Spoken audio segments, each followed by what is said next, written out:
வணக்கம். மாலை முரசு செய்திகளை விரிவாக பார்ப்பதற்கு முன் தலைப்புச் செய்திகளை பார்க்கலாம். வயநாட்டில் வீடுகளில் தஞ்சமடைந்துள்ளவர்களை மீட்கும் பணியில் தேசிய பேரிடர் மீட்புப் படையினர் தீவிரம். படகுகள் மூலம் மக்களை மீட்கும் பணியில் ஈடுபட்டுள்ள தேசிய பேரிடர் மீட்புப் படையினர்.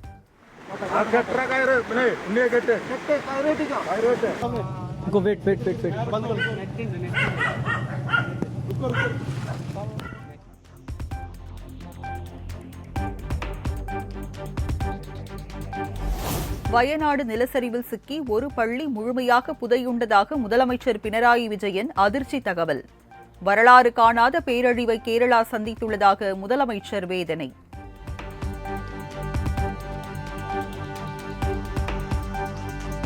கேரள மாநிலம் வயநாடு நிலச்சரிவில் சிக்கி உயிரிழந்தவர்களின் எண்ணிக்கை 107ஆக உயர்வு. 3069 பேர் மீட்கப்பட்டு பாதுகாப்பாக முகாமில் தங்க வைக்கப்பட்டுள்ளதாக முதலமைச்சர் பினராயி விஜயன் பேட்டி.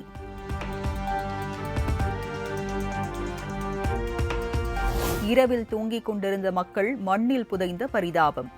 நிலச்சரிவில் சிக்கிய 100க்கும் மேற்பட்டோர் மீட்கப்பட்டு மருத்துவமனைகளில் அனுமதி.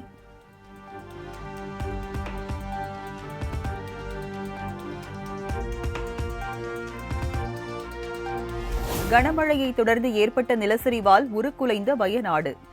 நெஞ்சை பதற வைக்கும் வகையில் வெளியான கழுகு பார்வை காட்சிகள்.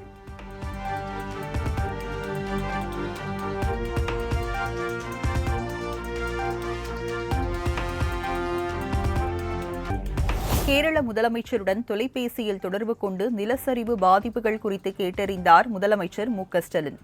நிலச்சரிவால் பாதிக்கப்பட்டுள்ள கேரளாவுக்கு 5 கோடி ரூபாய் நிவாரணம் வழங்கப்படும் எனவும் அறிவிப்பு.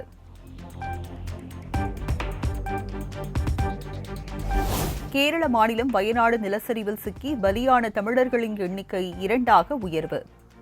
கூடலூரை சேர்ந்த காளிதாஸ் மற்றும் கல்யாணகுமார் ஆகியோர் உயிரிழந்ததாக அறிவிப்பு.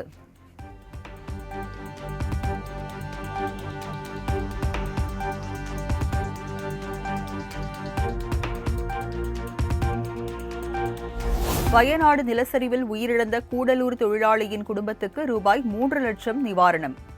முதலமைச்சர் மு.க.ஸ்டாலின் அறிவிப்பு.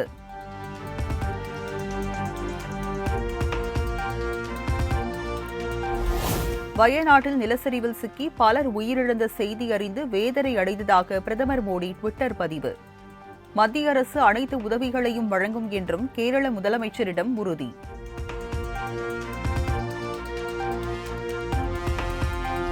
வயநாடு நிலச்சரிவில் சிக்கி உயிரிழந்தோர் குடும்பத்தினருக்கு 2 லட்சம் நிவாரணம் வழங்கப்படும் என பிரதமர் மோடி அறிவிப்பு.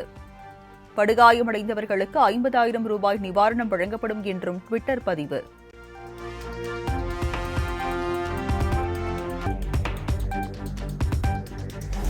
வயநாட்டு நிலச்சரிவில் சிக்கி உயிரிழந்தோரின் குடும்பத்தினருக்கு மக்களவை எதிர்க்கட்சித் தலைவர் ராகுல் காந்தி ஆறுதல்.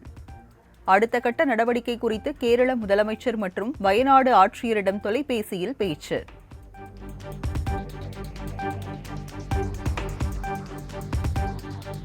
தமிழகத்திலிருந்து கேரளாவுக்கு சுற்றுலா சென்றவர்களை தொடர்பு கொள்ள முடியாவிட்டால் மாநில அவசர கட்டுப்பாட்டு மையத்தை தொடர்பு கொள்ளலாம். 1070 என்ற எண்ணை தொடர்பு கொள்ளலாம் என தமிழக அரசு அறிவிப்பு.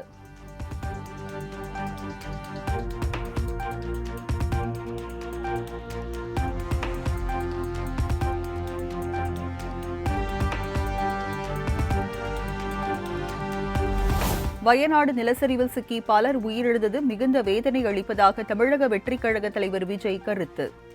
போர்க்கால அடிப்படையில் நடவடிக்கை தேவை என வலியுறுத்தல்.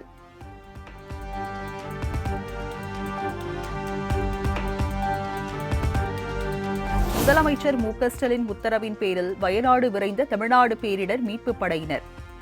20 பேர் கொண்ட மீட்புக் குழுவினர் உபகரணங்களுடன் வயநாடு புறப்பட்டனர்.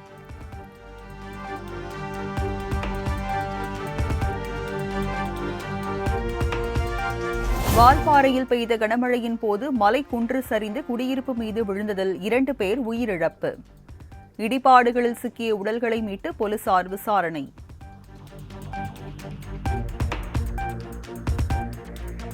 தொடர் மழையால் கேரளாவை தொடர்ந்து கர்நாடகாவிலும் கடும் நிலச்சரிவு.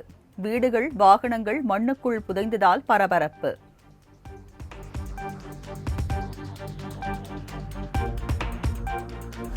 உடுமலையில் இருந்து மறையூர் வழியாக மூணாறு செல்லும் பிரதான சாலையில் மண் சரிவு. சாலையை சீரமைக்கும் பணிகள் தீவிரம். மூணாறு சாலையில் பயணம் செய்வதை தவிர்க்கவும் அறிவுறுத்தல்.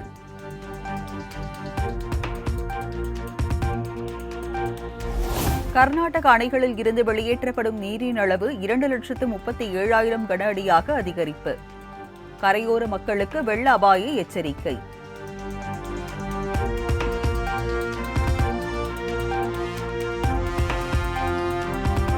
ஒகேனக்கல் காவிரி ஆற்றில் வினாடிக்கு 75,000 கன அடியாக தண்ணீர் வரத்து அதிகரிப்பு.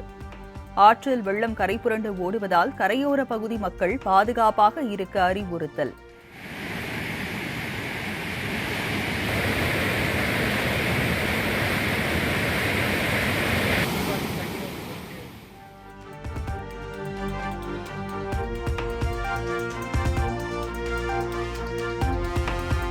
தொடர் நீர்வரத்தால் மேட்டூர் அணை முழு கொள்ளளவான 120 அடியை எட்டியது.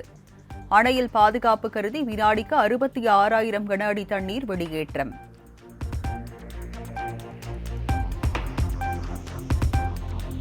மேட்டூர் அணையில் இருந்து கிழக்கு மற்றும் மேற்கு கரை கால்வாய் பாசனத்திற்காக நீர் திறப்பு. டிசம்பர் 13ஆம் தேதி வரை 137 நாட்களுக்கு தண்ணீர் திறந்துவிடப்படுகிறது.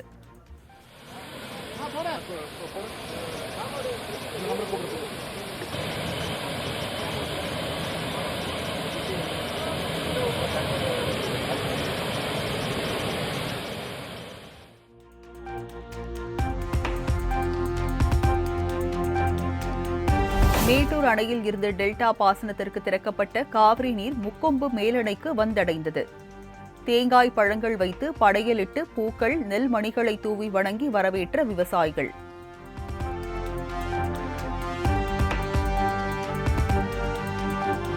கேரளாவில் ஆக்ரோஷமாக ஆர்ப்பரித்து கொட்டும் அதிரப்பள்ளி அருவி.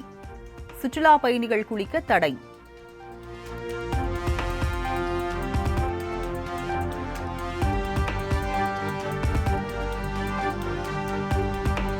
ஆந்திர மாநிலம் ஸ்ரீசைலம் அணையில் இருந்து அதிகப்படியான தண்ணீர் வெளியேற்றம்.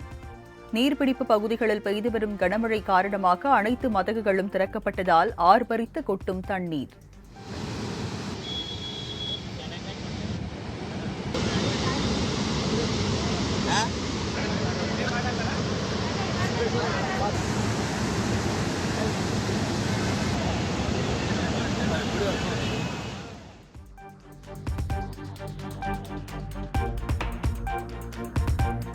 பருவமழை காலங்களில் வீணாக கடலில் கலக்கும் நீரை பாதுகாக்கும் திட்டம் குறித்து விரிவான அறிக்கை தாக்கல் செய்க.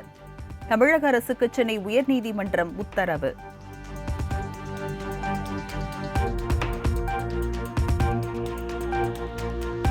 ஆகஸ்ட் மாதத்திற்கு தமிழ்நாட்டிற்கு 45.95 TMC நீரை திறக்க வேண்டும். கர்நாடக அரசுக்கு காவிரி ஒழுங்காற்று குழு பரிந்துரை.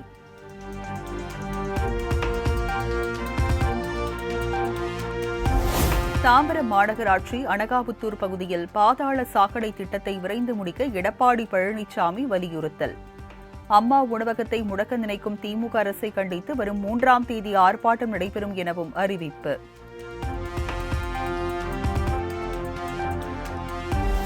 போதை மருந்து கடத்தல் கும்பலுக்கு திமுக அடைக்கலம் கொடுத்துள்ளதாக பாமக தலைவர் அன்புமணி குற்றச்சாட்டு. போதைப் பொருள் கடத்தலில் கைது செய்யப்பட்ட பிறகு கட்சியில் இருந்து நீக்குவதன் மூலம் திமுக தப்பிக்க முடியாது எனவும் காட்டம்.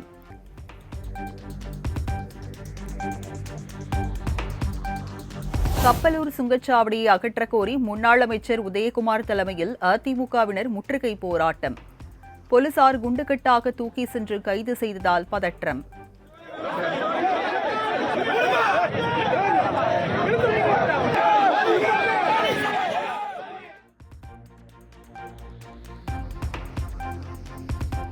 தமிழகத்தில் சிக்குன்குனியா காய்ச்சல் பாதிப்பு அதிகரித்து வருவதாக பொது சுகாதாரத்துறை தகவல்.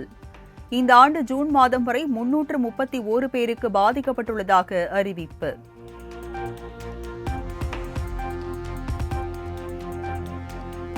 மாநகராட்சியில் வசிப்போருக்கான தொழில் வரி கட்டணம் 35% வரை உயர்வு. மேயர் பிரியா தலைமையில் நடைபெற்ற மாநகராட்சி கூட்டத்தில் தீர்மானம்.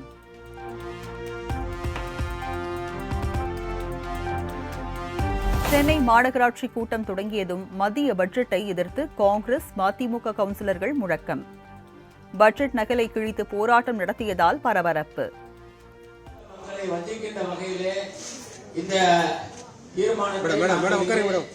நாங்கள் கண்டனம் தெரிவிக்கின்றோம். மத்திய அரசை வன்மையாக கண்டிக்கின்றோம். தமிழகத்திற்கு நிதி ஒதுக்காத, நிதியை சரியாக வழங்காத பாரதிய ஜனதா அரசை வன்மையாக கண்டித்து எங்களுடைய பெருநகர சென்னை மாநகராட்சி மாவட்ட காங்கிரஸ் சார்பாக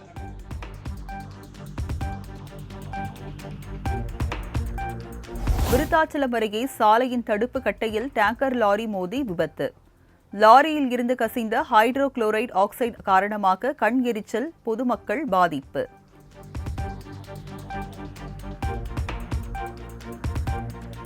வடலூரில் சிலம்பம் பயிற்சியில் ஈடுபட்ட போது ஈட்டி தாக்கி மூளைச்சாவடைந்த மாணவன் உயிரிழப்பு. முண்டியம்பாக்கம் அரசு மருத்துவமனையில் உயிர் பிரிந்த நிலையில் மாணவனின் கண்களை தானம் வழங்கிய பெற்றோர்.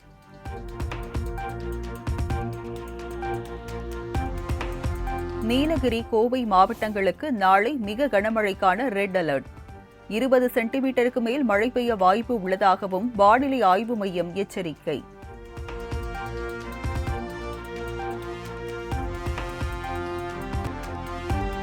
மதுரையில் மாணவர்களை பார்த்து நிற்காமல் சென்ற அரசு பேருந்து ஓட்டுநரிடம் சரமாரியாக கேள்வி எழுப்பிய பெண். இணையத்தில் வைரலாகி வரும் வீடியோ.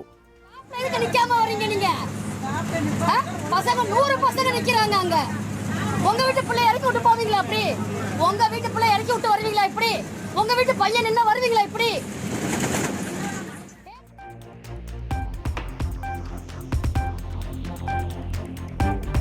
திமுக முன்னாள் அமைச்சர் செந்தில் பாலாஜியின் நீதிமன்ற காவல் 51வது முறையாக நீட்டிப்பு. காணொலி மூலம் ஆஜர்படுத்தப்பட்ட நிலையில் நீதிமன்ற காவலை ஆகஸ்ட் 2ஆம் தேதி வரை நீட்டித்து சென்னை மாவட்ட முதன்மை அமர்வு நீதிமன்றம் உத்தரவு. முதலமைச்சர் மு.க.ஸ்டாலின் குறித்து வாட்ஸ்அப்பில் அவதூறு பரப்பியதாக முன்னாள் டிஜிபி நடராஜ் மீது தொடரப்பட்ட வழக்கு.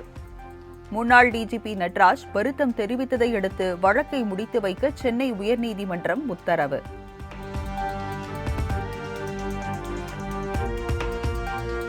மத்திய பட்ஜெட்டில் எதிர்க்கட்சிகள் ஆளும் மாநிலங்கள் புறக்கணிக்கப்படவில்லை. பட்ஜெட் மீதான பதிலுரையில் மாநிலங்களுக்கு ஒதுக்கப்பட்ட நிதியை பட்டியலிட்டு நிதியமைச்சர் நிர்மலா சீதாராமன் விளக்கம்.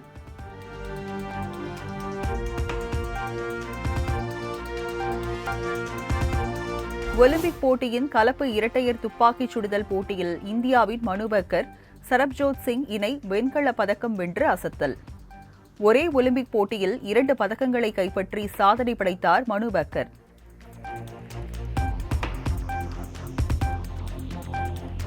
பாரிஸ் ஒலிம்பிக் ஆடவர் ஹாக்கி போட்டியில் காலிறுதிக்கு முன்னேறியது இந்தியா.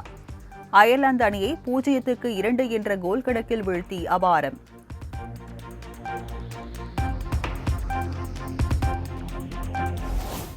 பாரிஸ் ஒலிம்பிக் பேட்மிண்டன் இரட்டையர் பிரிவில் சாத்விக், சிராஜ் ஜோடி காலிறுதிக்கு முன்னேற்றம்.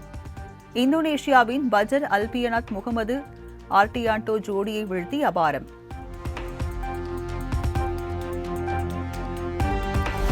பாரிஸ் ஒலிம்பிக்கின் வில்வித்தை போட்டியில் இந்திய வீராங்கனை பஜன் கவுர் அடுத்த சுற்றுக்கு முன்னேற்றம்.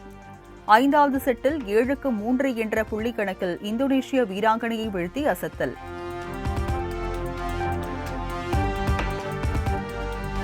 நடிகர் ரஞ்சித் நடித்துள்ள கவுண்டம்பாளையம் படத்தை திரையிடும் திரையரங்குகளுக்கு பாதுகாப்பு வழங்க வேண்டும். காவல்துறைக்கு சென்னை உயர்நீதிமன்றம் உத்தரவு.